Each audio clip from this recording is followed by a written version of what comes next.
Muito bem, sejam todos muito bem-vindos à nossa Terças da Abraves, esta iniciativa de educação continuada, promovida pela Abraves Paraná.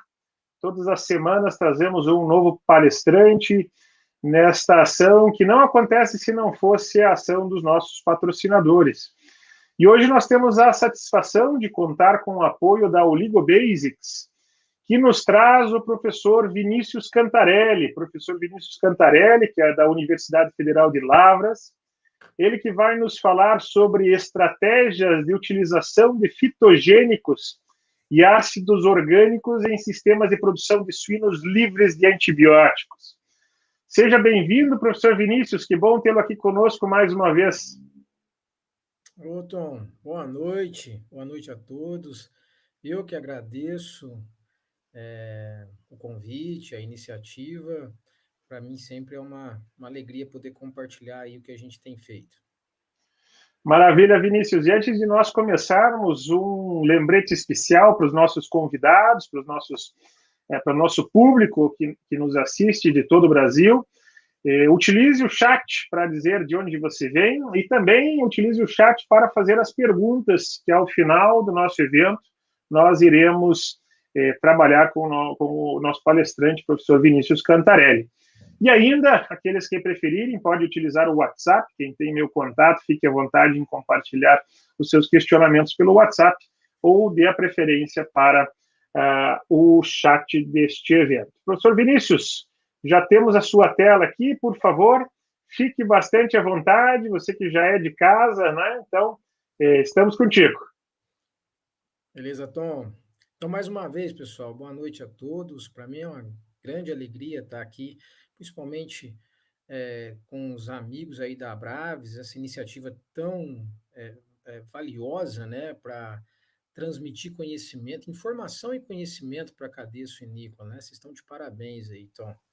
Bem, eu queria só fazer uma apresentação geral aqui, né? Eu sou professor e pesquisador da UFLA, orientador do Núcleo de Estudos em Suinocultura, também orientador da linha de pesquisa ASI, Animal Science and Intestinal Health, e sócio das empresas Animal Nutri e Insilico. Não posso deixar de agradecer o convite da Oligo Basics e também parabenizar mais uma vez a Abraves Regional Paraná.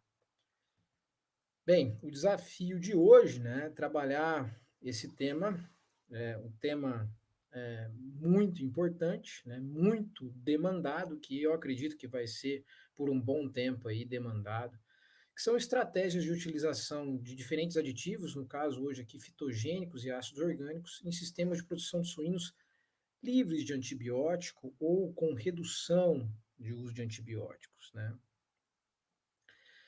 E aí, esse tema produção livre de antibiótico, né, vamos dizer assim que talvez seja o maior desafio nosso, né, nos últimos anos e certamente ele vai ainda persistir por alguns anos na produção de suínos, né, na produção animal como um todo. Agora, a gente tem que saber se isso é possível de fato, né? Nós, assim, sem dúvida, tivemos uma evolução muito grande nos últimos anos, nos últimos 3 a 5 anos, mas a gente a cada ano tem percebido que a ciência, né, tem disponibilizado tecnologias, soluções para que isso aconteça, mas lembrando também dos profissionais que conseguem trabalhar essas tecnologias da melhor forma possível, né? Porque a tecnologia ela precisa de ser aplicável, né? Ela precisa de ser viável, tá? Para garantia de retorno do que aquilo que é investido, pensando em desempenho, saúde e bem-estar animal. Então, essa é uma primeira provocação que a gente faz, né? É possível termos sistemas de produção de suínos livres de antibiótico? Não é fácil da gente fazer essa movimentação, mas gostaria de compartilhar alguns resultados que nós temos no nosso centro de pesquisa, na Animal Nutri, em parceria com o ASI.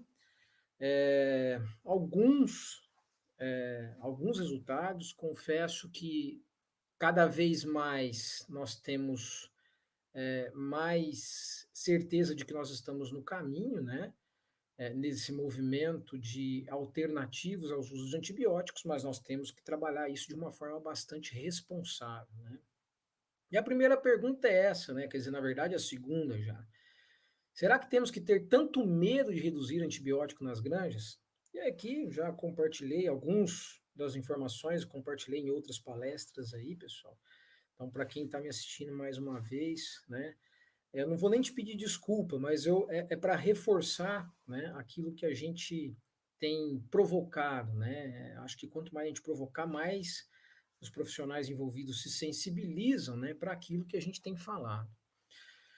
Bem, esse é um dos estudos que a gente conduziu, né, com diferentes aditivos, como de praxe, né, e a gente sempre coloca ali o controle negativo e o controle positivo. Em cinza é o controle negativo, sem absolutamente nada de antimicrobiano, e o controle positivo aqui, um grupo de antibiótico, né? E os diferentes aditivos, os diferentes 4 tratamentos aí, normalmente a gente trabalha diferentes aditivos ou programas de aditivos, né? E aqui é o resultado, tá, do peso aos 42 dias de creche, saída de creche, tá? E notem vocês qual foi o melhor tratamento, controle negativo.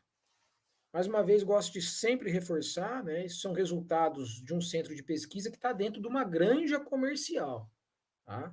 10 animais por baia, são experimentos normalmente com 500 animais. Então, tem o seu o seu desafio do dia a dia de uma granja, só que nós fazemos experimento em unidades experimentais dentro de uma granja comercial. Bem, quanto à variável conversão alimentar, notem vocês, só da gente comparar o controle negativo e o controle positivo, olha como é que foi bem diferente. E apenas um aditivo aqui que foi próximo ao controle negativo. Ah, Vinícius, você está induzindo a gente a trabalhar sem nada de antimicrobiano? De forma alguma. Tá? A grande reflexão que a gente tem que pensar, ou, na verdade, o que nós temos que perceber é o quanto que esses animais têm, né, no seu, enquanto indivíduo, no seu metabolismo, em resposta, seja ela fisiológica, imune, de função de barreira, da microbiota, o quanto que ele tem para responder frente aos desafios, né? É isso que a gente tem que começar a perceber. Vamos lá, vamos para outros resultados aí. Um outro experimento, tá? E aqui não está em gráfico, está em tabela, mas vai ser fácil de entender. Esqueça esse CNB e CPB. Vamos só nessas duas colunas, CN, que é controle negativo, mais uma vez, e o CP, que é controle positivo. Isso também é experimento na creche, tá? E depois nós estendemos para a terminação. Primeiros 9 dias de creche, é possível a gente ver que realmente o antibiótico funcionou. No entanto, quando a gente vai para a segunda semana, desculpa, para a fase total de creche, não tem diferença estatística nenhuma. Tá? Inclusive, o controle negativo aqui, né, é um valor, enfim, não encontramos diferença, apenas na primeira semana. Temos encontrado isso em outros resultados e conversando com outros colegas, não só de estudos ou aplicação aqui no Brasil, mas fora do Brasil também, que muitas vezes a gente encontra diferença na primeira semana de creche, segunda semana no máximo, mas depois na fase final, né, de creche, no período todo, a gente não tem encontrado tantas diferenças, comparando controle negativo e positivo. Vinícius, toda vez? Não, alguns resultados. Esse mesmo experimento nós levamos animais, né, com esses diferentes tratamentos até a terminação. E notem vocês como o controle negativo foi melhor do que o controle positivo. Aproximadamente aí quase 3,5 kg a mais, tá? Com conversão alimentar melhor, inclusive.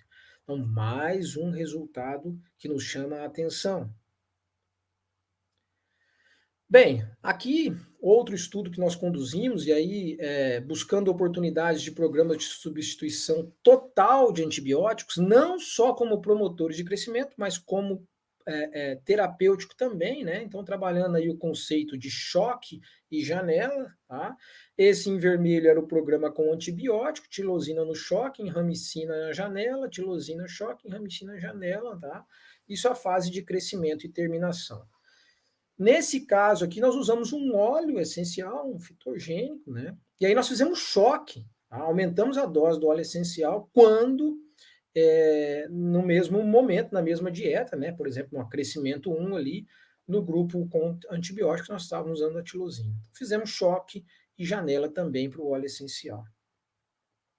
Resultados: peso aos 87 dias de idade, depois de um choque e de uma janela.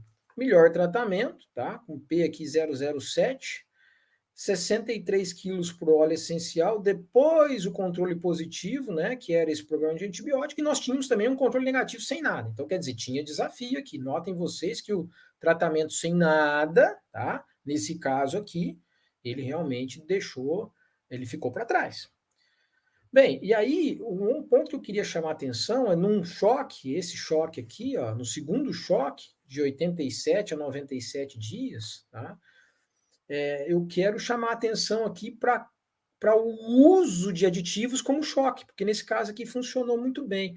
Não só no consumo de ração, que foi diferente estatisticamente, comparando os dois tratamentos, negativo e positivo, mas também se a gente notar que não houve diferença significativa entre o óleo essencial e o controle positivo, mas aqui nós temos 150 gramas a mais de GPD nessa fase. Então, nos parece que o uso de aditivos como choque parece ser uma boa estratégia. Bem, um outro estudo também que nós fizemos em parceria, isso foi numa cooperativa aí no sul do país, tá? Usando controle negativo, óleo essencial, antibiótico e a associação. Notem vocês como a associação foi melhor. E aqui eu queria chamar a atenção para o que a gente chama de efeito inibitório de alguns óleos essenciais, tá? Que eles provocam uma desestruturação da parede celular de algumas bactérias, que por sua vez facilita a ação de outros antimicrobianos, por exemplo, quando você usa ácido orgânico, ou no caso da associação com um antibiótico, como foi esse caso aqui, diminui a resistência bacteriana de alguns antibióticos, ou seja, os antibióticos passam a ser mais eficazes. Olha que interessante. Bem, esse foi um outro experimento que nós fizemos, mais complexo, e aí foi substituição parcial ou total dos antibióticos, tá? Tem muita informação aqui, mas eu vou chamar a atenção aqui. Esses dois primeiros tratamentos em vermelho são com antibiótico, tá? Essa segunda coluna aqui é com 30% a mais de antibiótico, tanto promotor, tanto choque, tá? Então, aqui nessas linhas em vermelho, recria 1 choque, recria 3 choque, terminação 1 choque, recria 2 janela, recria 4 janela, terminação 2 janela. Bem, nessa outra camada aqui, nessas outras 3 colunas, usamos antibiótico e aditivos, tá? Tanto como promotor, tanto como choque. Notem vocês que na recria 3, nesses grupos aqui, o choque foi aditivo. Então, nós diminuímos nesses grupos aqui os choques. Ao invés de 3 choques, eram só 2 choques com antibiótico. E na última coluna, o AB-free, antibiótico free, só aditivo, tanto como choque, tanto como promotor de crescimento. Eram bastante, nós, vamos dizer assim, usamos alguns aditivos para construir um programa mais complexo, mas que a gente acredita que seja o caminho, né? Não é um aditivo que vai resolver o problema. Bem, isso daqui é quanto ao peso final, experimento na recria e terminação, tá? E aí, aqui temos o peso inicial, e o primeiro ponto que eu quero chamar a atenção aqui é que, logo depois do choque na recria 1, os melhores tratamentos foram com dose maior de antibiótico e 2 que tinham aditivo e antibiótico. E que, nesse caso, o sem antibiótico ele ficou um pouco para trás, tá? Ele teve diferença estatística desses 3 tratamentos. Depois, já na janela da Recria 2, também continuou um tratamento aqui sendo até melhor numericamente do que o grupo com antibiótico com overdose. E o AB-free foi um pouco abaixo. Tá? Mas, no final das contas, tá? Esses tratamentos todos aqui, exceto o antibiótico free, foram todos iguais, todos sem diferença estatística. Ou seja, é possível, primeira observação aqui, é possível nós reduzirmos antibiótico em sistemas de produção intensivo. Tá? Agora, outro ponto que eu gostaria de chamar a atenção é para isso daqui, ó. Nessas fases, no peso ao 49 dias, 70 dias e 84 dias, não encontramos diferença significativa nenhuma entre os tratamentos. Ou seja, se nós tivéssemos terminado com os animais aqui aos 84 dias, com média de 108 quilos, nós não iríamos encontrar diferença significativa nenhuma. Ou seja, isso é muito interessante. Bem, eu vou fui convidado para participar do Simpósio Brasil Sul de Suinocultura, e aí nós vamos trabalhar bastante esse tema lá de recria e terminação em programas alternativos, aí vou mostrar mais detalhadamente esses resultados. Então, mas o que nos mostra é que nós estamos no caminho, sem dúvida, tá? Sem dúvida. Se me perguntasse há 2 anos atrás, Vinícius, não, olha, nós estamos gerando resultados, mas agora cada vez mais a gente fica mais à vontade para sugerir programas alternativos aos antibióticos. Dentro disso daí, né, a gente entender quais são os mecanismos envolvidos nisso, né, porque não é só desempenho, a gente tem que entender de onde vem isso, né. E aí nós temos alguns trabalhos também conduzidos pela nossa equipe, e a maioria deles a gente avalia microbiota, resposta imune, função de barreira intestinal, entre outros biomarcadores, né. Nesse caso aqui, a gente avaliou, aqui são gêneros e comunidades bacterianas por tratamento, né? Nesse caso aqui, se eu destacar, houve um controle sem nenhum antimicrobiano, um antibiótico e ácidos orgânicos mais fitogênicos, que é o tema de hoje, né? E notem vocês como são clusters completamente diferentes, né? E aí, assim, o resultado disso é que nos chama atenção. No T3 e T4, que eram os aditivos, nós tínhamos bactérias benéficas, maior concentração de bactérias benéficas. Por outro lado, no grupo com antibiótico, bactérias patogênicas, né? E além disso, nesse grupo com antibiótico, nós tínhamos queda significativa de riqueza microbiana. Isso não é novidade, né, pessoal? A gente já tem comentado muito sobre isso, né? O efeito deletério dos antibióticos, né, no processo de desbiose ou diminuição de riqueza ou diversidade microbiana, afinal de contas o nome é antibiótico, né?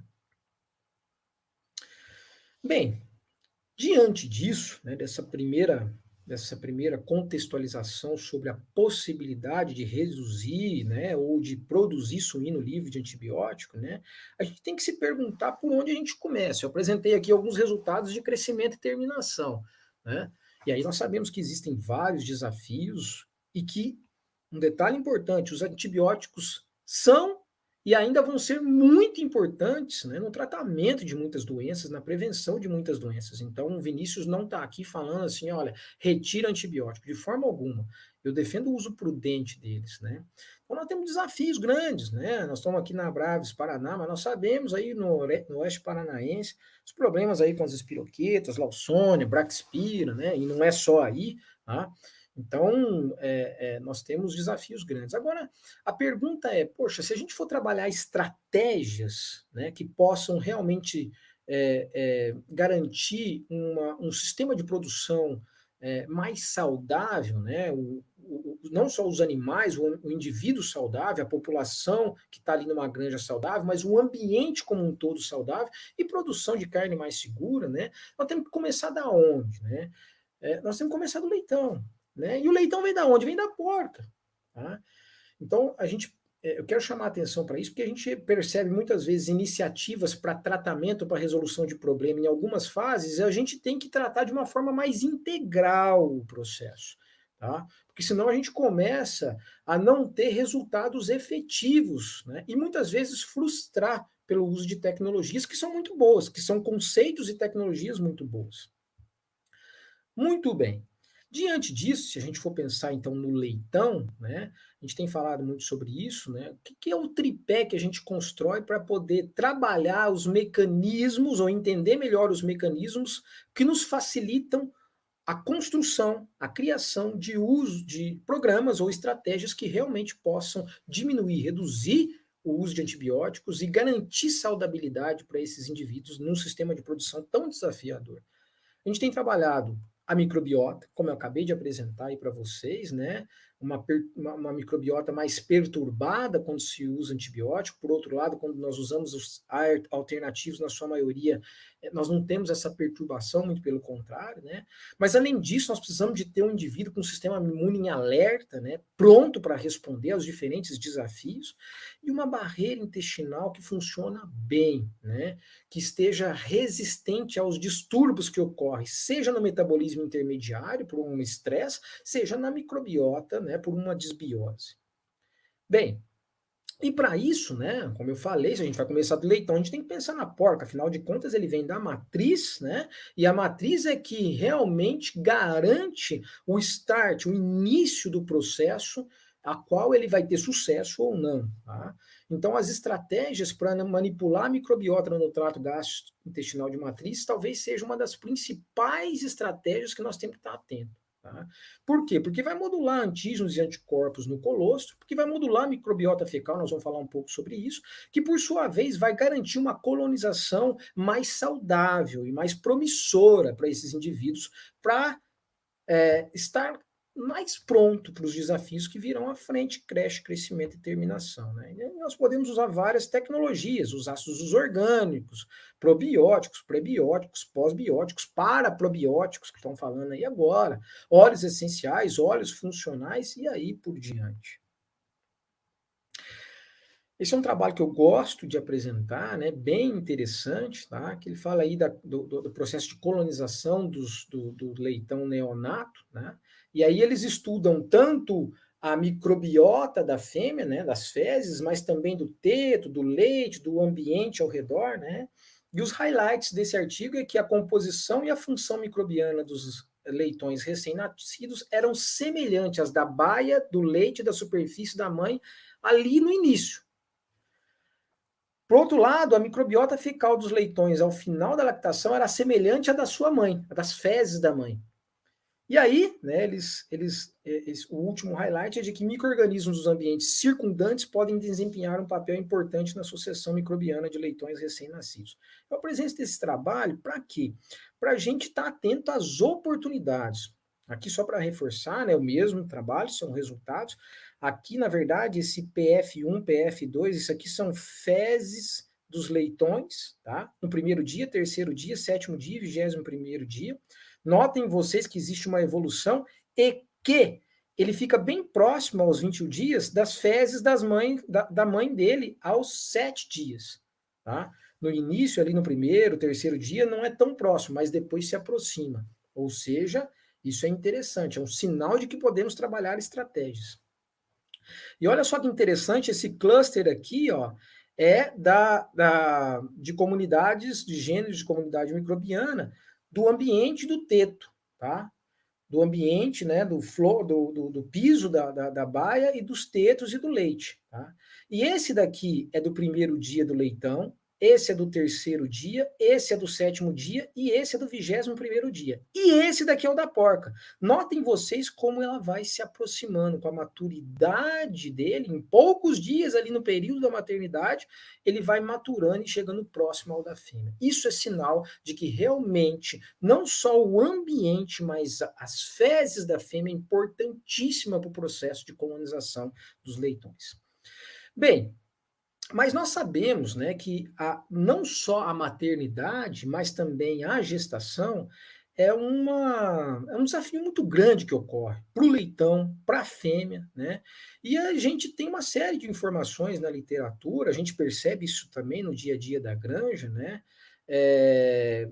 E o estresse pré-natal, ele perturba uma série de coisas, e não é diferente para a microbiota. Olha só que interessante, né? Esses autores aqui, eles encontraram o seguinte, fizeram um teste com fêmeas gestantes, tá? E isso, no caso, eram ratas, né?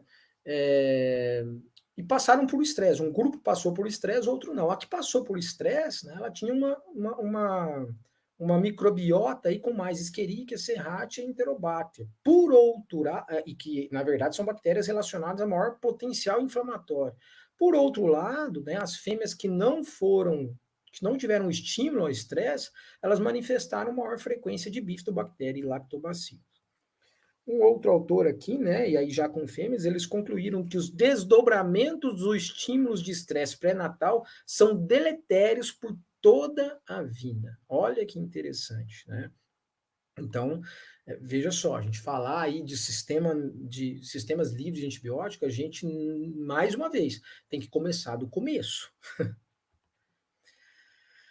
E aí, nos força a pensar no seguinte, né? Estresse, que relação que tem estresse com saúde intestinal? Muita relação, porque existe uma conexão muito forte, tá? Entre sistema nervoso central e sistema nervoso entérico, tá? Um com o outro, tá? Fatos que ocorrem ali no intestino, né, seja uma disfunção de barreira intestinal, afeta o sistema nervoso central e vice-versa. Tá? E aí existem vários marcadores, mas nós podemos aqui citar o cortisol como o centro aí, né, um hormônio central aí dessa conexão, né? Existem outros caminhos, como o nervo vago, depende da resposta e tal, mas nós sabemos que quando ativamos o cortisol, algo pode acontecer ou potencialmente acontecer na mucosa intestinal, na microbiota intestinal. E aí, né, agora um pouco além da maternidade, né, ali no desmame nós sabemos que existe estresse, né? Talvez aí após o nascimento é o período mais estressante para a vida de um indivíduo, né, de um suíno, e que esse estresse, mais uma vez, ó, ele induz a persistência de distúrbios na função de barreira intestinal subsequente, nas fases subsequentes. Em azul aqui é um desmame tardio que a gente fala é 3, 4 dias a mais, e o desmame precoce de 19, 20, 21 dias. Né? E isso daqui é fluxo de manitol. Isso nos mostra que algo está translocando a barreira intestinal que não deveria translocar. Durante o desmame precoce, isso acontece. Só que depois isso acaba mitigando nas próximas fases? Não, persiste para as fases, inclusive, de crescimento e terminação. E aí eu sempre falo isso, né? Às vezes nós estamos com distúrbios ali, seja entérico mesmo, de, vamos lá, Lawsonia, Braxpira, Salmonella, tá? Ou até mesmo problemas respiratórios e que a gente fica tratando a causa ali e a causa está lá atrás, né? Seja no desmame, seja na maternidade, seja do que a fêmea passou lá na gestação, e é isso aí que eu quero dividir agora um pouco com vocês também. Bem, falando em estresse, nós temos vários tipos de estresse no dia a dia de uma granja, né? Mas o estresse por calor, olha só o que ele provoca: danos na mucosa intestinal, danos na funcionalidade, na integridade da mucosa intestinal, né? E isso está relacionado, está totalmente relacionado àquela fisiologia do eixo hipotalâmico, pituitário e adrenal, né? Que o indivíduo passa por um estresse, o cortisol, por sua vez, tem efeito inflamatório, a inflamação, por sua vez, perturba o funcionamento da mucosa intestinal e, por sua vez, transloca bactérias ou o que for. Tá? Esse artigo é bem interessante, que ele avaliou o estresse por calor durante a fase, o terço final da gestação das fêmeas, e avaliou aí não só a colonização microbiana, bem como também alguns metabólitos nas fêmeas e nos leitões neonatos. Tá? É bem interessante esse artigo, ele é um pouco complexo, mas eu vou trazer aqui o mais importante. Os highlights: que o estresse por calor materno altera a composição bacteriana tanto da mãe quanto dos leitões. Olha só que interessante. Isso na gestação. Tá? E o estresse térmico altera o padrão de transmissão bacteriana materna. Tá? Ponto também bem importante. Aqui só para demonstrar, né, o desafio por calor e resposta ao estresse. Esse em vermelho aqui, HS, é o heat stress, né, o estresse por calor. Então essas fêmeas aí em diferentes horários, aqui 8, meio-dia, 2 da tarde, 8 horas da noite, estavam aí com 30, 30 e poucos graus. Por outro lado, o termoneutro estava aí próximo a 20 graus, né, numa zona de conforto térmico. E aqui dois biomarcadores importantes, né, o ACTH, tá? Nos animais que foram desafiados com estresse térmico tinha maior concentração, e também a HSP70, né? Uma chaperona muito importante aí, não só para estresse por calor, para a maioria dos estresses, né? E elas são reparadoras. Isso quer dizer que é o seguinte: houve perturbação do calor, provocou um estresse naquele eixo que nós falamos, e aí a HSP70, seja no interóstolo, seja em qualquer outro tecido, pode ser um tecido pulmonar, por exemplo, ela vai ser ativada. Agora, olha só que interessante quanto à riqueza e diversidade microbiana. Tanto do intestino das matrizes, tanto dos leitões, nós observamos uma redução da riqueza e da diversidade. Tá? Então, como eles colocaram lá nos highlights, tem uma perturbação, afeta o estresse por calor no terço final das fêmeas em gestação, perturba a riqueza e a diversidade intestinal delas e dos seus leitões. Okay? E também afeta metabólitos. Esse daqui, esse primeira coluna é no termoneutro, esse é no estresse por calor. E olha só, a ACTH foi maior nos leitões. Poxa, o indivíduo já nasce com ACTH maior. O que mais? Diaminoxidase, esse DAO aqui, ó. Se tem mais diaminoxidase no plasma, quer dizer que está translocando ali. Então, ou seja, esse indivíduo já nasce com uma certa susceptibilidade à disfunção de barreira intestinal, provavelmente pela ativação do eixo hipotalâmico pituitário adrenal, ok? Bem, o que mais? Glicose. Normalmente, quando ocorre isso, você tem maior captação de glicose frente ao estresse. LDL, colesterol, que também eles relacionam à microbiota, é bem interessante isso, né?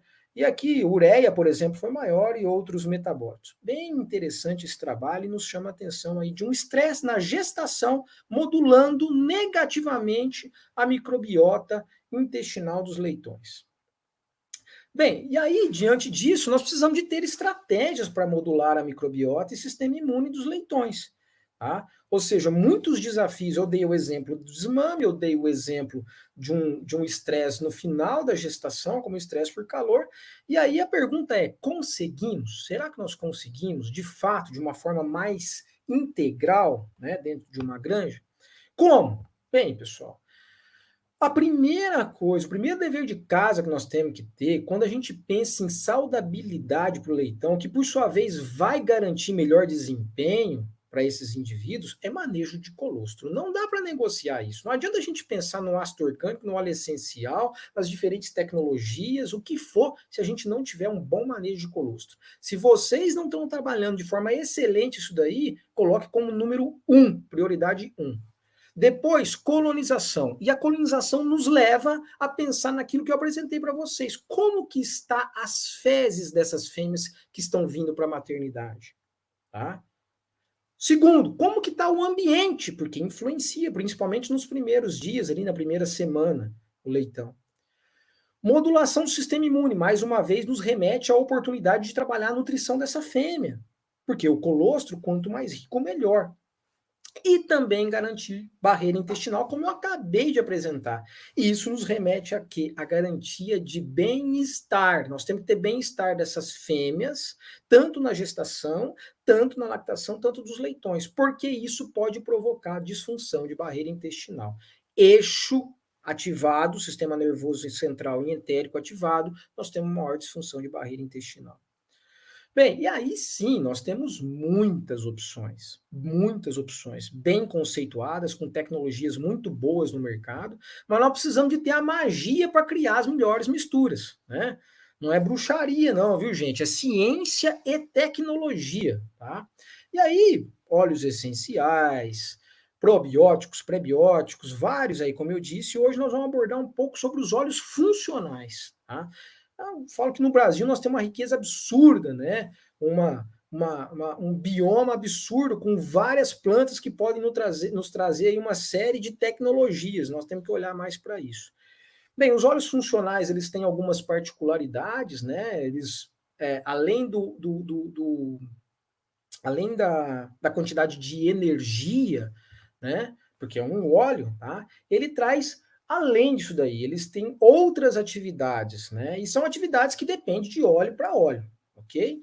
Mas basicamente, né, a gente se limita ali, não se limita, né, mas já basta, né, ao tripé antioxidante, anti-inflamatório e antimicrobiano, né? Aí nós temos que fazer as boas misturas disso daí, e hoje nós temos muita tecnologia para isso. É importante também destacar que os óleos funcionais não têm toxicidade, não têm odor e não são voláteis, né? Porque existem óleos essenciais muito bons, mas nós temos que tomar cuidado com a volatilidade deles, né? Por exemplo, se for pegar os ácidos graxos voláteis, que são produzidos naturalmente pela microbiota benéfica no trato gastrointestinal de um indivíduo, eles são excelentes, né? Mas eles são voláteis. Bem, e aí apresentar um primeiro resultado para vocês, um trabalho, na verdade, né, com óleos funcionais para frango, né? Espécie que está muito próxima de suínos, apesar das diferenças. Nesse caso aqui, eles avaliaram também 3 tratamentos, né? Controle, monenzima e o óleo funcional, né? A combinação de óleos funcionais, avaliando aí a excreção de oocistos com desafios de coccidiose, tá? E eles avaliaram 7 dias e 14 dias pós-infecção. E nesse caso aqui, eu gostaria de chamar a atenção principalmente aos 14 dias, como o óleo funcional foi bastante eficaz. Olha só que interessante, né? A gente fica falando aqui muitas vezes de bactéria, de vírus, né? Mas tá aí o efeito sobre a iméria, né? Bem, este mesmo trabalho, olha só que interessante, eles avaliaram os não desafiados e desafiados, né, com a Iméria. E aí, olha só que interessante que a expressão do interferon gama foi regulada positivamente, ela estimulou a imunidade mediada por células, que foi relatada como crucial na resposta imune, segundo esses autores. Então, notem vocês que quando não tinha desafio, tá? Ela estava em baixas concentrações. Desafiou, ela respondeu bem. Isso é resposta imune, tá? Da mesma forma aconteceu com interleucina 6, ou seja, isso é interessante para não só essa estratégia, mas outro ponto que eu tenho falado bastante quanto à relação entre essas estratégias que nós estamos trabalhando com vacinação, né? Que eu acho que é um conceito que a gente tem que começar a gerar resultado aí. Outro ponto também, né, que havia uma população maior de lactobacilos nos tratamentos com óleo funcional. Isso garantiu uma eubiose que proporcionou modulação do sistema imune. Por outro lado, o tratamento com monesina provavelmente uma perturbação levou a uma desbiose intestinal, que por sua vez aí afeta o sistema imune. Conclusão desse artigo, que mecanismos de ação do ácido ricinoleico, que no caso é o que foi usado aqui como ácido, como óleo funcional, ele atua como se fosse uma vacina, então, né, potencializando ali, ou modulando o sistema imune, né, dos indivíduos contra patógenos adicionais aí. Nesse mesmo, não, na verdade, esse é um outro artigo, tá? Da mesma equipe. E aí aqui eles avaliaram diferentes patógenos frente ao desafio com coccidiose, né? Salmonella, Clostridium, E. coli e Staphylococcus, e atuou bem, teve um efeito bastante positivo sobre gram positiva, tá? Principalmente Clostridium e Staphylococcus aqui, mesmo comparando com monenzina, certo?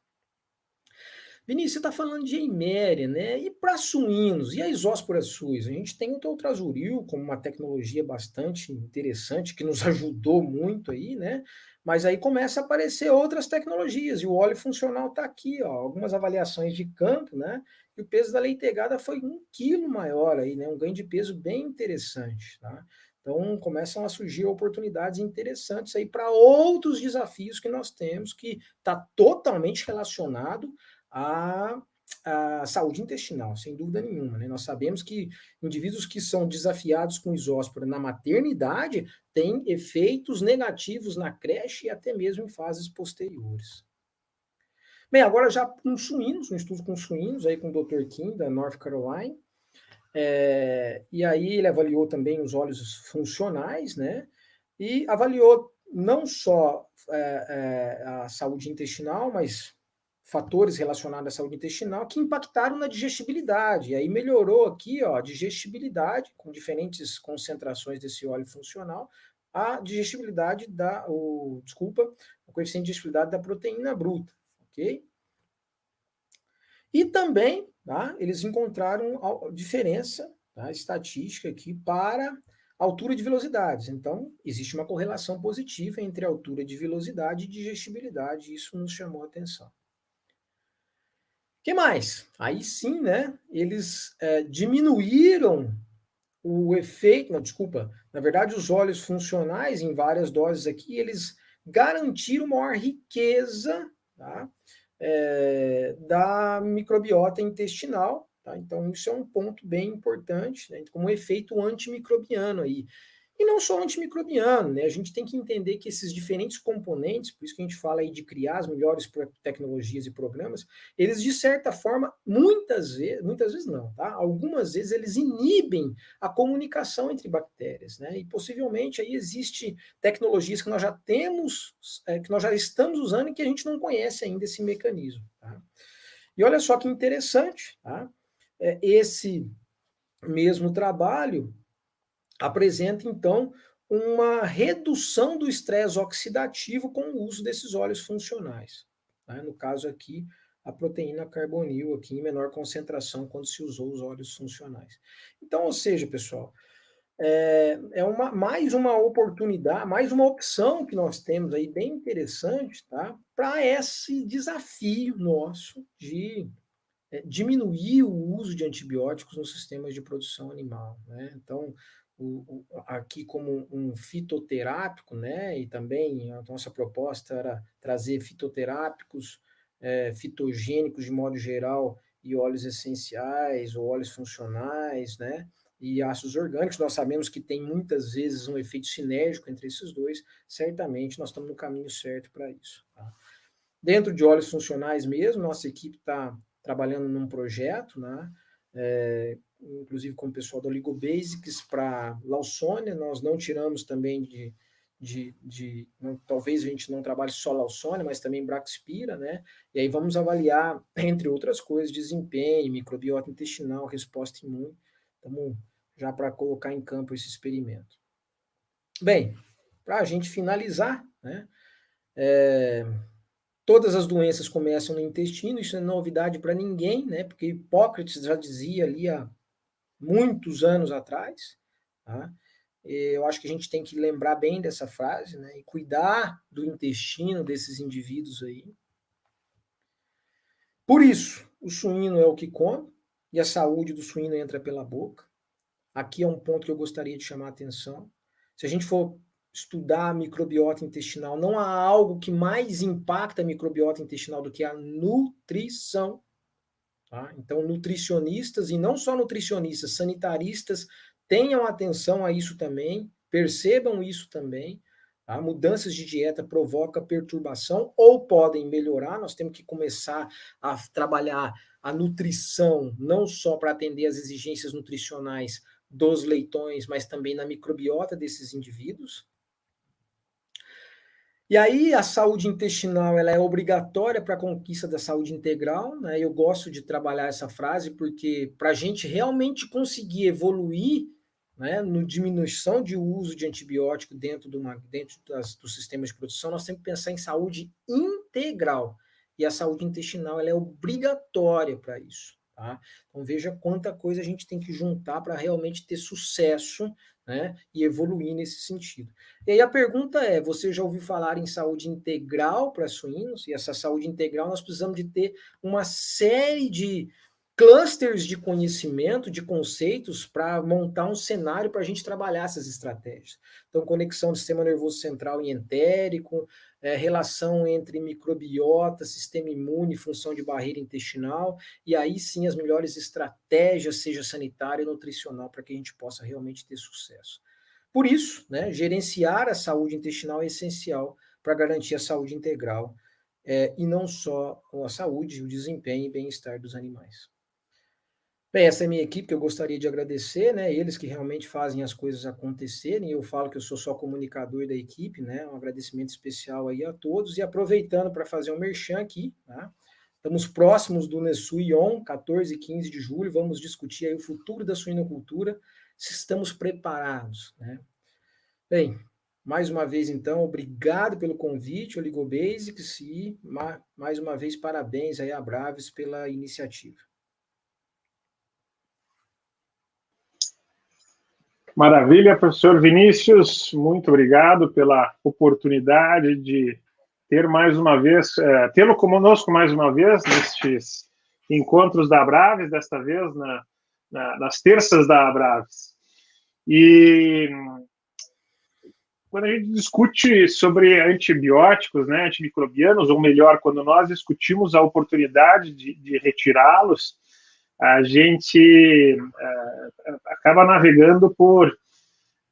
navegando por um universo com muito desconhecimento, né, professor? E aí você estava falando sobre Lawsonia e Braxpira, e nesta última semana, e essa semana eu me deparei com um caso com uma empresa peruana que está sofrendo lá com um surto de Braxpira. E aí, lembrando, né, faz 10 anos que eu não trabalho diretamente com antibióticos, um pouco mais do que isso, e aí eu vejo que as recomendações de 10, 12 anos atrás, em relação ao que a gente está fazendo de recomendações de antibióticos hoje, mesmo para tratamentos, mudou, né? Ajustes de dosagens, ajustes de princípios ativos, e aí isso me fez pensar com relação a relação de dose e o desenvolvimento de resistência em relação aos fitogênicos e aos ácidos orgânicos, aos óleos essenciais. Como é que se vê isso, Vinícius? A gente pode ter essa preocupação com relação ao desenvolvimento de resistência, ou melhor, de adaptação destes micro-organismos não desejados aos princípios ativos destes fitogênicos? Tom, certamente. Essa é uma excelente pergunta e nós temos que estar atentos a isso enquanto técnicos para a construção de programas que realmente possam fazer diferença, que a gente possa evoluir. Porque nós erramos com os antibióticos, nós erramos, estamos errados ainda na maioria dos sistemas de produção. Já existe na literatura, né, já tem resultados de resistência bacteriana frente a diferentes aditivos que nós estamos contando como alternativa, sejam óleos essenciais, né, e aí por diante. Bem, nós estamos no início do uso desses aditivos. Se a gente for pensar desde quando começaram os antibióticos, a história, a onda dos antibióticos e hoje o uso desses aditivos. Mas, ao meu ver, e a gente tem discutido isso bastante, semana passada mesmo a gente estava discutindo isso daí numa discussão entre técnicos, que a gente tem que começar de forma correta. E, para mim, é essencial a gente levar isso em consideração e construir os melhores programas. E os programas têm que ser cíclicos. Eles devem ser cíclicos. A avicultura nos ensina isso. E por que a gente não faz suinocultura? Mas a gente chega na suinocultura, cara, é o mesmo programa. E quando muda, é porque, assim, é por preço, é por... Não, nós temos que pensar de forma mais inteligente. Agora, primeira coisa que nós temos que entender é claramente fazer uma revisão, né? Rever os mecanismos de resistência, tá? E saber que sim, como é que nós vamos construir essas estratégias para evitar ou diminuir isso. Então, quando eu associo um ácido orgânico a um óleo essencial, de fato eu tenho uma redução ou uma diminuição desse risco. Tá? Lembra aquele trabalho que eu apresentei sobre o efeito inibitório, quando eu associei o óleo essencial a um antibiótico, reduziu a resistência. Né? Então, essas estratégias que nós temos que usar. Então, conhecer melhor os mecanismos de ação envolvidos na resistência para construir os melhores programas, mas mesmo assim, nós temos que ter ciclos, tá? Descansar um pouco, atua em outro. Então, eu acho que esse, sem dúvida, é o caminho para a gente daqui a alguns anos não falar, poxa, olha só, nós temos resistência bacteriana agora frente ao aditivo que tinha um tanto de potencial ali há 10, 15, 20 anos atrás. Então, sem dúvida nenhuma, isso é importante a ser considerado. Legal, muito bom. Obrigado, Vinícius. E aí, ainda pensando nessa questão dos antibióticos e das resistências, uma pergunta que chegou para nós via WhatsApp, né? Que diz assim, que algumas granjas utilizam antibióticos na ração lactação logo após o alojamento na maternidade até 5 dias após o parto. Como é que você vê esse manejo e qual é a influência na progênie, né? Qual é o efeito nos leitões? Sim, eu não vejo com bons olhos, Tom. Como eu falei, eu acho que o tema colonização uma das estratégias mais importantes que nós temos que pensar quando a gente quer evoluir em saúde intestinal, tá? Colonização. Assim, ela parece que é difícil, né, de você encontrar o resultado. Obviamente, o tomador de decisão ali, né, o técnico que vai tomar a decisão, ele tem que estar em mente sempre o ROI, o retorno sobre o investimento, mas nem sempre esse retorno sobre o investimento, que muitas vezes, vamos imaginar aí que seria o indicador, número de desmamado, peso leitegada, diarreia pós-desmame e tal, nós temos que começar a incluir, não é substituir, incluir outros indicadores importantes. Né? E muitas vezes não limitar os indicadores naquela fase, enxergar os indicadores nas fases posteriores. Então, eu acho que assim, eu cada vez mais, Tom, só para contextualizar, tá? Cada vez mais eu consigo enxergar ROI, tá? Em saúde do animal e bem-estar animal. Não é só no desempenho propriamente dito, né? Ali no ganho de peso, conversão ou qualquer índice zootécnico, tá? Saúde e também... Aqui. Opa, peraí que meu celular quer conversar comigo. Saúde também bem-estar. Bem, por conta disso, tá? A colonização não se negocia. E aí, veja só, está claro para nós que os antibióticos, de modo geral, perturbam a microbiota intestinal.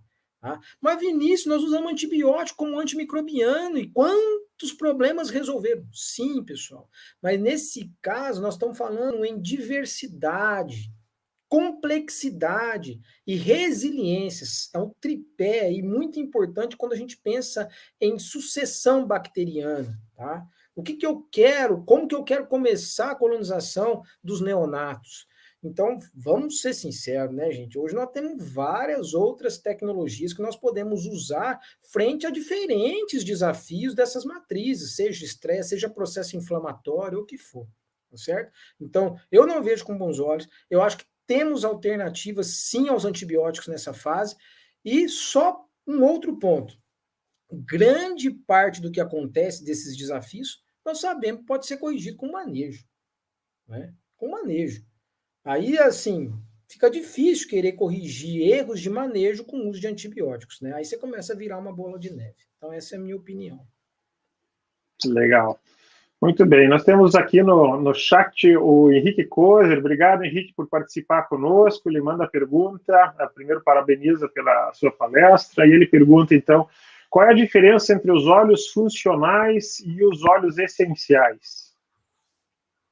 Legal, boa pergunta. Bem, para começar, né, são dois conceitos tecnológicos muito importantes, tá? Eu tenho trabalhado bastante com óleos essenciais e com bastante resultado positivo, né? Fora o que está por vir aí, quantos óleos essenciais a gente nem conhece ainda, né? E as suas combinações. Mas os óleos essenciais, eles são extraídos de plantas, né? Na sua maioria, tem uma vasta, vamos dizer assim, opção, né, de diferentes componentes fenólicos ou o que for, tá? Mas nesse caso, a diferença com os óleos funcionais, tá, é que eles, na sua maioria, são voláteis, tá? E que, por sua vez, sim, pode ter um bom odor, né? Quem não gosta aí dos óleos essenciais que vem aí, por exemplo, eu mesmo agora à tarde estava trabalhando aqui com um aspersorzinho de óleo de alecrim, né? Então eu uso bastante óleo essencial, tá? Agora, por outro lado, né, nós temos a questão da volatilidade também de odor que pode comprometer. No caso dos óleos funcionais, né, que também tem seus efeitos anti-inflamatório, antimicrobiano e antioxidante, dependendo do óleo, eles não têm essa volatilidade, né, que é muito importante. Então, assim, basicamente seriam essas diferenças, obviamente a origem, né, da onde você extrai é diferente também. Então, basicamente seria isso. Mas mais uma vez, né, são duas tecnologias bem importantes e por que não, né, em algumas situações, por que não pensarmos em produtos que possam ter associação aí, né, e efeito sinérgico entre elas. Muito bom. O Vinícius, uma das preocupações que a gente está tendo, né, e a gente já vê alguns países, Europa, Ásia, com restrições ao uso do óxido de zinco, do sulfato de cobre. Como é que você vê, especialmente na creche, com relação à restrição ao uso do óxido de zinco, que estas ferramentas podem ser adotadas como oportunidade para essa retirada? Uhum. Tom, assim, a gente usa muito óxido de zinco nos nossos experimentos, não só como controle positivo, mas também quando a gente não quer, assim, vamos fazer um experimento e nós queremos ter ali algo para segurar, né? Não vamos ter o controle negativo sem nada. E do nosso histórico, sem dúvida nenhuma, né, o óxido de zinco é um baita de um antimicrobiano, não só antimicrobiano, né, anti-inflamatório, enfim, está envolvido em outros mecanismos aí que a gente nem conhece ainda, né, alguns isso é relatado na literatura. Agora, nós estamos frente a esse problema e não é só na Europa, nós já estamos sendo pressionados, principalmente com relação à questão de exportação, né? Então, eu acho que qual que é a minha visão nisso daí? Nós temos que pensar em doses. Acho que da mesma forma que aconteceu e ainda acontece com os antibióticos, nós estamos tendo muita irresponsabilidade, né? Casos aí com 6.000 ppm de óxido de zinco. Não tem necessidade. Aliás, você sabe muito bem disso, né, Tom? Você está comprometendo uma série, na verdade, o conceito dele, né? Então, eu acho que o primeiro ponto a gente trabalhar são as doses. Depois, as outras tecnologias, né? Primeiro, assim, a gente tem já de longa data os compostos orgânicos, minerais orgânicos. E depois também, a gente já, inclusive, já trabalhou algumas vezes, né, com os microencapsulados, nanoencapsulado, tá, que tem um potencial importante, tá, mas tem que ser mais bem avaliado, tem que ser mais bem avaliado. Então, o que eu vejo? Poxa, eu vejo o óxido de zinco e sulfato de cobre como excelentes estratégias, mas não estão sendo usados na sua maioria de forma responsável. O que nós temos que fazer é pensar em dose, nessas outras tecnologias e, se possível, na associação de outros alternativos. Aí sim nós vamos conseguir, talvez, reduzir essas concentrações excretadas. Isso que nós temos que pensar. Porque os componentes, na maioria, o que se usa hoje, na verdade não é para ser absorvido, né, com efeito antimicrobiano, nós temos altas excreções. E você sabe, né, já tem na literatura, principalmente com sulfato de cobre, casos de resistência a esse antimicrobiano. Né? Então é importante a gente estar atento a isso sim. Não, legal. E aí, pensando nessa associação de agentes, né? A gente tem visto vários experimentos tentando buscar alternativas, né? E uma dessas alternativas é a redução dos níveis de proteína nas dietas pré-iniciais e iniciais, associados com ácidos orgânicos, óleos essenciais, minerais orgânicos. Como é que você vê a relação do índice de proteína, dos níveis de proteína e a ocorrência de diarreia pós-desmame? Que é uma pergunta que chegou para nós pelo WhatsApp também.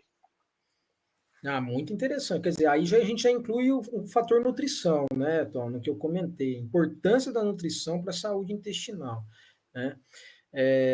E aí eu acho que o que é mais trabalhado, o que nós temos mais resultado é proteína bruta, níveis de proteína bruta e indicadores de saúde intestinal. Como no caso, por exemplo, a microbiota intestinal, sendo mais específico, Clostridium, por exemplo, né? Mas não só ele, a gente mira muito o Clostridium, tá? Por excesso de proteína no seco e no cólon, mas eles acabam produzindo outros metabólitos que podem perturbar a microbiota intestinal. Tá? Então, de fato, é uma estratégia, pode ser uma estratégia interessante a questão de redução de proteína bruta, principalmente quando você está usando ingredientes um pouco mais desafiadores, principalmente para leitão. Tá? E elas, quando associadas a esses diferentes aditivos, obviamente tem que conhecer os mecanismos para entender, eu acho que é bastante positivo. Agora, toda vez fazer isso, eu não sei se há necessidade. Uma vez eu conversando com um colega, né, e aí a gente começou a conversar e falou assim, já paramos para pensar da importância das proteínas intactas, ou polipeptídeos, ou peptídeos no seco e no cólon, que eles produzem fermentações desejáveis e que eles são importantes, inclusive, nessa relação microbiota e hospedeiro, que, por sua vez, modulam de uma forma benéfica o sistema imune, que, inclusive, algumas proteínas dessas podem ser importantes para a saúde respiratória. Tem algo assim. Então, olha quanta coisa a gente tem que evoluir nesse sentido. Então, não é efeito manada. Vamos reduzir proteína bruta. Né? Poxa, às vezes não tem necessidade. Como é aquilo que a gente faz, né? Eu tenho conversado, outro ponto importante que a gente tem que fazer dentro de granja é fazer mais análise. Como é que está a microbiota dos seus animais? Como é que está a microbiota do seu ambiente? Como é que estão... Levantar alguns indicadores, fora aqueles que já vêm sendo trabalhados há muitos anos, e você ter periodicamente. Vinícius, mas eu vou ter custo, tudo bem, mas tenta incluir isso aí no teu budget para você começar a evoluir nesse sentido. tá certo? Porque às vezes o que está acontecendo é uma mudança da dieta e uma perturbação, tá? Então, assim, especificamente, Tom, proteína bruta é um tema importante, tem ótimos resultados com redução, principalmente em dietas desafiadoras, mas não é efeito manada, não é sempre que isso aconteça. E aproveitando isso, vamos começar a explorar outros componentes, né? Não é só proteína bruta, né? É carboidrato, é lipídio, é fibra. Tá? Como é que tudo isso, tá, se relaciona com essa microbiota e com o hospedeiro ali na mucosa intestinal? Tá? Existem milhares de metabólitos que são secretados ali e muitas vezes a gente limita esses metabólitos em poucos. Nós já estamos começando a falar aí dos pós-bióticos, né? Tem vários metabólitos aí que a gente desconhece. Tá? E muitas vezes a gente está tentando resolver um problema e acaba levando a outros problemas ou abrindo outros gaps. Tá? Então, essa é a minha visão. Provocação. Vamos começar a pensar mais em nutrição e saúde intestinal, propriamente dito. É isso aí. Tudo bem, quase chegando ao fim do nosso tempo, professor Vinícius, temos aqui mais uma participação da nossa plateia. Obrigado, Stephanie Azevedo, por estar conosco. Ela lhe dá os parabéns e pergunta, na sua opinião, qual é o óleo funcional que mais chama a atenção em termos de grande potencial de uso? Muito bem, boa pergunta, né? É difícil quando eles falam de qual é o óleo essencial, qual que é o óleo funcional, qual que é o... Bem, mas eu citei aí o ricinoleico, né? E algumas combinações aí, tem alguns óleos funcionais. Então, a própria oligobase que tem na sua composição, eu não vou ficar aqui citando produto que não é minha função, né? Nós somos parceiros de diferentes empresas aí. Então, eu sugiro aí, eu acho que são boas combinações. Eu citei alguns trabalhos aqui, né? Mas o desafio que eu faço é assim, já tem tecnologias prontas aí no mercado, né? Então, eu acredito que essas tecnologias vieram de estudos, de conceitos que foram trabalhados atrás, e um exemplo aí é a própria Ligobase que tá, que nos convidou aí, então desafia você ir lá, perguntar dos produtos, enfim. Tá? Mas, mais uma vez, né, tem vários outros óleos funcionais que estão para surgir aí, né? Imagino, acredito muito no que a gente tem, na riqueza que a gente tem, não só de óleos essenciais, mas de funcionais também. Tá? Mas gostaria de citar só isso daí para fazer aí, corroborar com os resultados que eu apresentei aqui, de trabalhos que eu apresentei. Perfeito, obrigado, Vinícius. Vinícius, já chegamos na nossa hora, mas antes de terminarmos, aproveita esse momento e fala para nós um pouquinho do Nesui On, que vai acontecer em julho, né? Vamos aproveitar esse momento para divulgar esse belo trabalho lá de vocês em Minas Gerais. Ô, Tom, obrigado aí pela oportunidade. Que bom, cara. Que bom essas parcerias nossas, né? Então, Tom, bem, a pandemia veio e mudou muita coisa, né? Acho que muita coisa para melhor também, né? A gente, a cada 2 anos, organiza os CIMs, né? O ano que vem nós vamos organizar os CIMs e a gente não abriu mão, CIMs tem que ser presencial, né? Então, já de antemão, todos estão convidados também para os CIMs do ano que vem. E aí a gente, né? Vamos fazer um evento online, né? E aí criamos, então, o Nessuion. E o Nessuion, né, que vai acontecer em 14 e 15 de julho, né, já está próximo, é um modelo de evento diferente porque ele não tem diferentes palestrantes falando de diferentes temas. Nós vamos falar de um tema apenas, que é o futuro da suinocultura. Então, nós convidamos vários colegas, amigos aí, profissionais com muita experiência em diferentes áreas, eles vão tratar de um tema só, que é o futuro da suinocultura, né, se nós estamos preparados para isso. Então, convido a vocês aí, acho que vai ser 2 dias aí de bastante discussão, bastante insight. Legal, professor, que seja de muito sucesso e tenho a certeza que nós da Bravos Paraná estaremos contigo e com todos os participantes neste evento. Muito bem. Vinícius, para nós finalizarmos aqui, suas últimas considerações, por favor. Bem, é isso daí. Eu acho que a gente está, sabe, Tom, evoluindo bastante, né, nesse desafio nosso de garantir saúde integral nos sistemas de produção. Eu acho que nós não vamos conseguir pensar isso só na cabeça de um sanitarista ou de um nutricionista, né? Nós temos que estar integrado. Eu acho que esse é o desafio, um dos maiores desafios que a gente tem. A ciência está aí para isso, para gerar resultados, mas nós temos que estar alinhados, né? Para transformar ciência em tecnologia. Ciência em tecnologia a gente precisa de aplicar, de validar, né? Então, o desafio que eu passo, na verdade, a provocação que eu faço é assim: vamos olhar mais para os resultados que nós já temos, vamos começar a aplicar, vamos começar a colocar isso dentro do sistema de produção, que, como eu apresentei hoje para vocês e tenho apresentado, né, nós já temos informações, resultados que a gente já pode aplicar com bastante sucesso nos sistemas de produção. É isso daí minha mensagem. Obrigado aí. Maravilha, Vinícius. Obrigado mais uma vez. E antes de encerrarmos, quero fazer o convite para o nosso evento da próxima semana. Nós receberemos a nossa colega Nália Ribeiro da Silva no encontro que será promovido em parceria com a AgroSéries Multimix. Acontecerá na próxima terça-feira, dia 29 de junho, às 17h30, então mais cedo do que nós tivemos hoje. E a Nália que vai nos apresentar como os desafios do desmame impactam a qualidade e o vigor dos leitões.